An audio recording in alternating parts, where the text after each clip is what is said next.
She is cute, and her mother was in Theresienstadt, and she is interested at all these things. But she is not a friend of mine, but she's interested, and therefore she lives here. Wo sind Sie aufgewachsen in Deutschland? Ich hier in Charlottenburg. In Charlottenburg? Ja. Ach so. Did she stay here during the war? Ja, und wo waren Sie während des Krieges? Versteckt. Versteckt. She Ich was war hier hidden away. versteckt. She was Meine hidden Mutter away. ist gekriegt worden. Die haben sie dann noch nach Theresienstadt gebracht und ich war weiter illegal hier. Her mother was taken to Theresienstadt in Czechoslovakia, and she was hidden. Yeah, war eine about harte Zeit. 1,700 Jews lived in Berlin. Yeah, they were hidden. Something. They were called U-boats. They Yeah. went from safe house to safe Yeah. house to safe house to safe Ja. house. Ja. Yeah. E-Mail-Schreibe kann ich jederzeit aufhören, oder? Vielleicht kann man mal telefonieren. Yeah.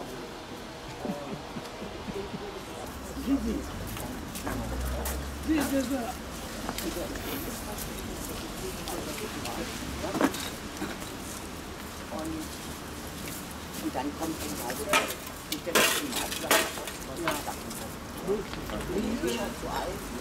Anverwandte und Nachkommen, liebe Nachbarn.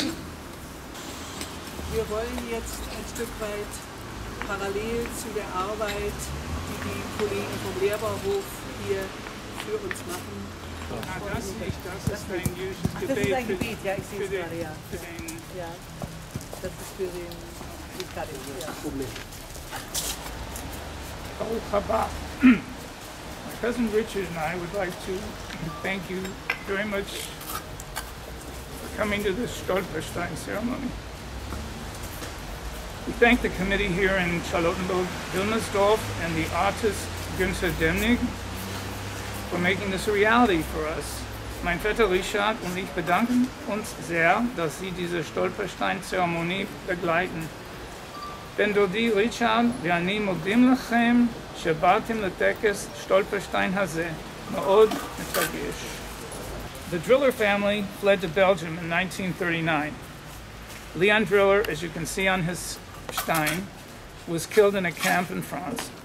On April 4th, 1944, Jenny and young Peter were transported to Auschwitz, where he was murdered.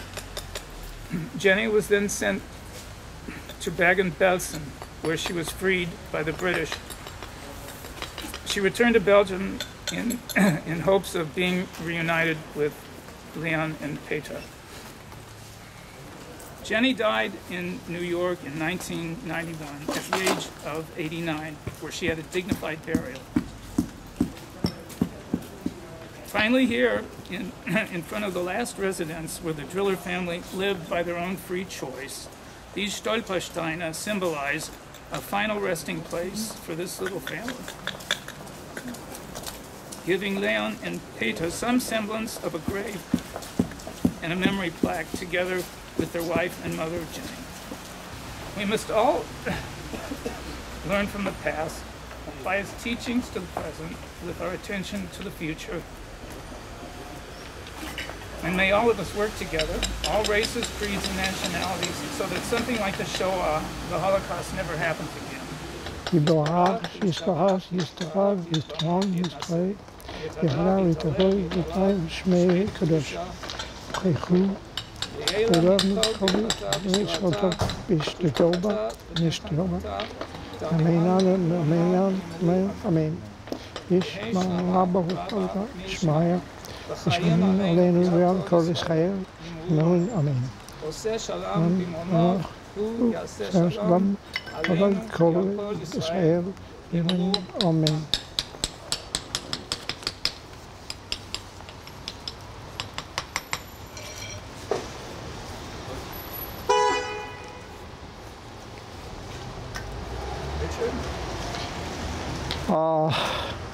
Sorry, I don't speak German, so I will speak in English. I hope most of you or all of you understand. I was either 4 or 5 years old when I first met my Aunt Jenny, who we're commemorating here. She showed up. We were living in New York City. My father, my mother, my aunt, another uncle, were all living together. I was 4 or 5. She showed up one day. She came at night from Belgium, where she was a displaced person after the war, and she slept outside the door of our apartment because she did not want to wake us up in the middle of the night. So we opened the door in the morning, and there she was, sleeping like this in front of the apartment door. She was such a wonderful person, she didn't want to ever disturb anybody. So I met my Aunt Jenny for the first time, and she had, of course, the number on her arm. I was 4 or 5 years old. You can imagine what one thinks when there's 4 or 5 years old to see a number. And Aunt Jenny was a very important part of my life till she died maybe 40 years later. She was like a mother to me. She loved me very much. She loved my brother very much. I loved her very much. She was a big part of our family.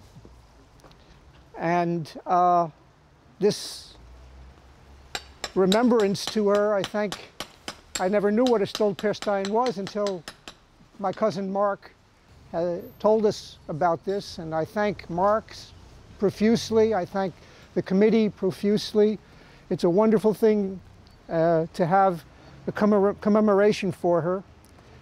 Her son, unfortunately, did not survive the camp. They were caught, and in the next to last train convoy, they left from Brussels. I visited the place where they left from. We even have a copy of the names on the train. It was train 44, I think. You can imagine how emotional it is to visit the site from which your aunt and your cousin were deported. She had a nice life in the United States. She never, I'm sure, forgot. We never talked about it. It was impossible for her to talk about it. The only time she ever mentioned something of having to do with Germany was when I was a young student and I decided I wanted to buy an automobile, and I said I was going to buy a little Volkswagen Beetle. She said, "Nein, nein." She would not let me buy a German car. So her only remembrance of Germany was, of course, the camps. But here she had a wonderful life afterwards in the United States. She remarried, and she had a lovely husband, and I was at her funeral at the age of 89. It was a very peaceful death, and here she is being remembered, and I'm very moved by it. My son Gregory, who's filming the whole thing, is going to have a remembrance, I think, of his aunt, his great aunt, and I thank you all for coming. I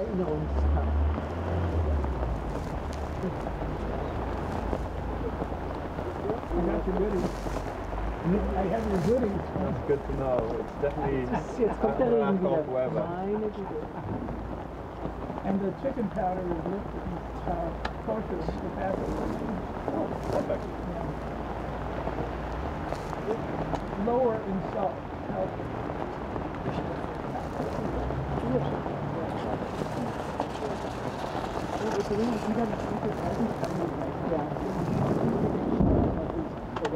Ja, aber das war noch nie ein Wunsch, das machen